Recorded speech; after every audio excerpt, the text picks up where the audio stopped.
As we sit here going through the run-up, the start-up and all the usual checklists before we get flying, I wanted to have a quick conversation about why we decided to fly with our dog Penny.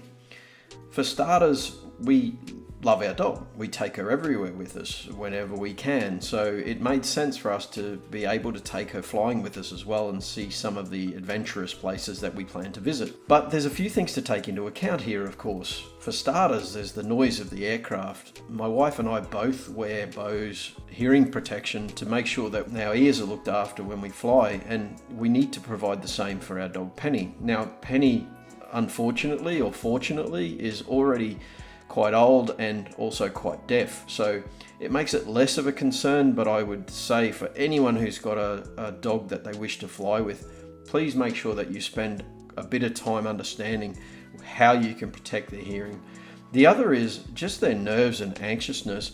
Penny, as you can see from our flight, or you will see from our flight, spent most of her time sleeping. She didn't really get anxious with the journey at all.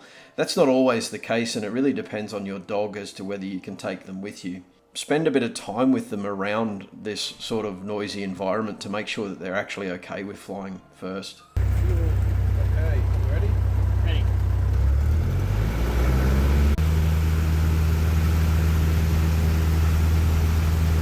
One extra important thing is most dogs will take their chance to go to the bathroom wherever they feel it's necessary, so be prepared for that. Have something with you that allows you to deal with that if you need to. There's plenty of other things that you need to take into account, but this is something for now that I think are the most critical. Above all of these is the words aviate, navigate and communicate, and in nowhere in there does it say look after your dog. So the reason that I will only ever fly with Kate and Penny is that Kate will actually take control of Penny if there's any issue with her. So with that in mind, have a look through our journey to Texel. It was a lot of fun for us. Texel's a lovely location, and I hope you enjoy the journey with us. Alpha Uniform Sierra, leaving the circuit. Good day. Good day.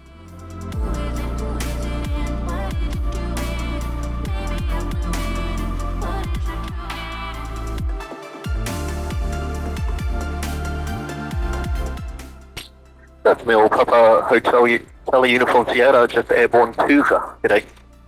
Charlie Uniform Sierra, Cougar, that's well. Good day. Cessna 152, 2POB, VFR to Texel. Request information. Hotel Charlie Uniform Sierra, ready contact, flight info, QNH 1023. 1023, Papa Uniform Sierra, thanks.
On this journey to Texel, we have to fly under the Schiphol ATC. That means that we have to get below 1,500 feet for a portion of the journey, which is fine. It's over land, it's slightly over water, so there's plenty of options should anything interesting happen. But it's something that you need to do. There is no requirement for you to make contact with Amsterdam Information. However, it is strongly requested, I think is the particular wording that's used. And you do have to set your transponder to 7020 to make sure that they can see you as you travel through the zone.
Well done.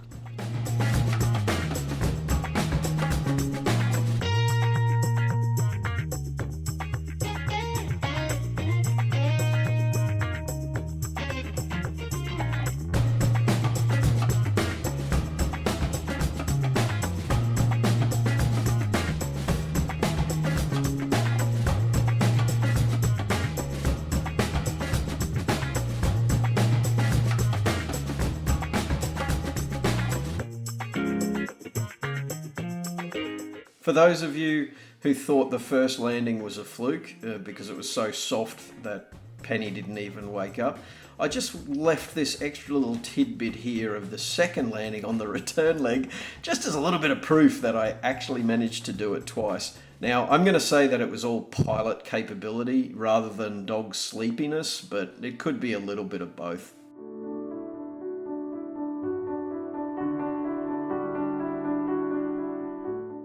As any good pilot Pooch will do, here's Penny washing down the plane as we sum up our day.